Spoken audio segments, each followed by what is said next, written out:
నమస్కారం అత్తయ్య గారు. నమస్కారం బాబు. మీరేంటి ఇక్కడ? అదేనండి, ఆ రోజు ప్రకాష్ అని మా తమ్ముడు ఫ్రెండ్ పెరాలసిస్ స్ట్రోక్ వచ్చింది కదా, అతను ఈ హాస్పిటల్లోనే ఉన్నాడు. అవునా? సో మా తమ్ముడు చావు విషయంలో ఆ అక్యూజ్డ్ ఎవరో తెలుసుకొని ఆ నేరస్తుని ఈ చేతులతో పట్టుకోవాలి. ఆ పని మీద వచ్చాను అత్తయ్య గారు. ఓహో. అత్తయ్య గారు, నేను వెళ్ళి డాక్టర్తో మాట్లాడొస్తాను. సరే బాబు.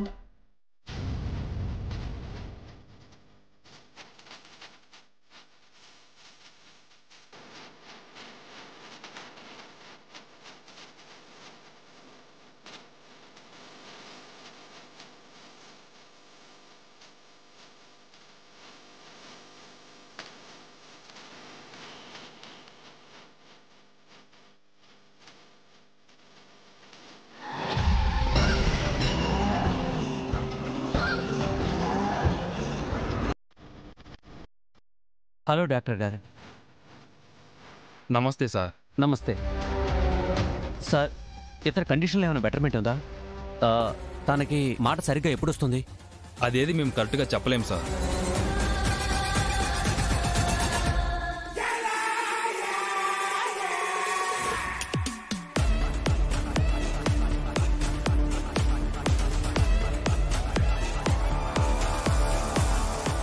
కాలు లైట్గా మూవ్ చేస్తున్నాడు, హెడ్ నాట్ చేయగలుగుతున్నాడు తప్ప ఇంతవరకు ఏ మెడిసిన్కి తన బాడీలో స్పందన కనిపించట్లేదు.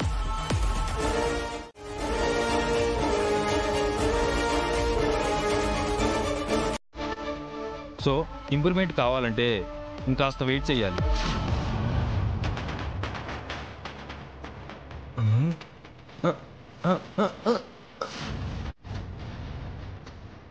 సార్, మీరేం చేస్తారో తెలీదు. ఇతను మాత్రం నేరస్తుల్ని గుర్తుపట్టే స్థితిలోకి రావాలి. Please sir.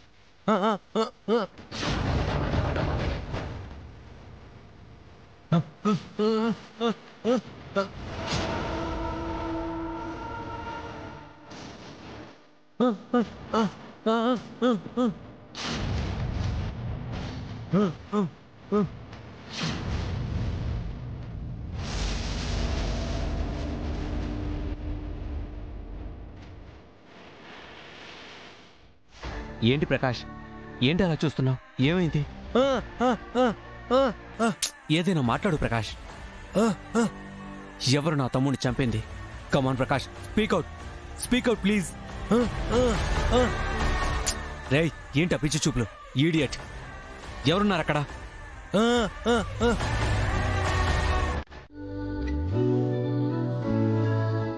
ఈ రుణబంధం ఈనాటికి తీరిపోదు.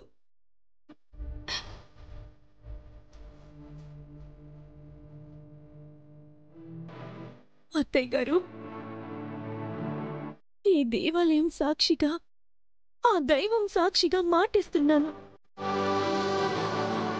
ఈ క్షణం నుంచి ఈ ఇంటి పెద్ద కోడలిగా నా ఈ కుటుంబ గౌరవాన్ని కంటికి రెప్పలా కాపాడుకుంటానని నా అంతరాత్మ మీద ఒట్టేసి మాటిస్తున్నాను.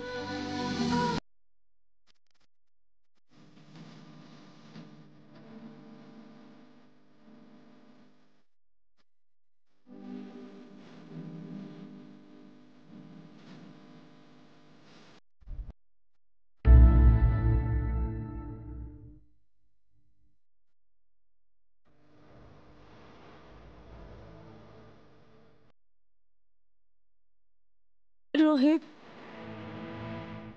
నా తప్పులన్నీ నువ్వు క్షమించానని ఒక్క మాట చెప్పు.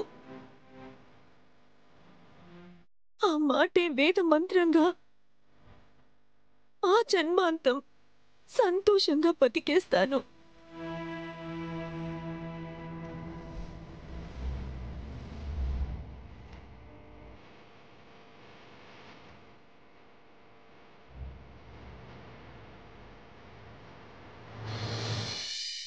జ్యోతి, అమ్మా, 2 జంటలకు ఎర్రనీళ్లు తిప్పు.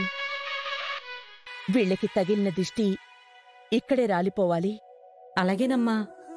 అమ్మ శరణ్య,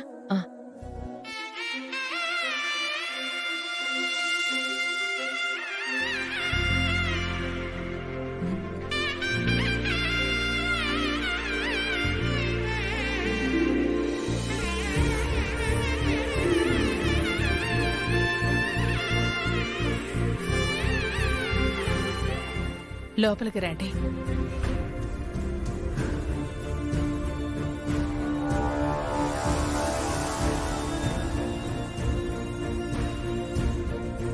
శరణ్య, దర్శన్ని లోపలికి తీసుకెళ్ళు. నేనిప్పుడే వస్తా.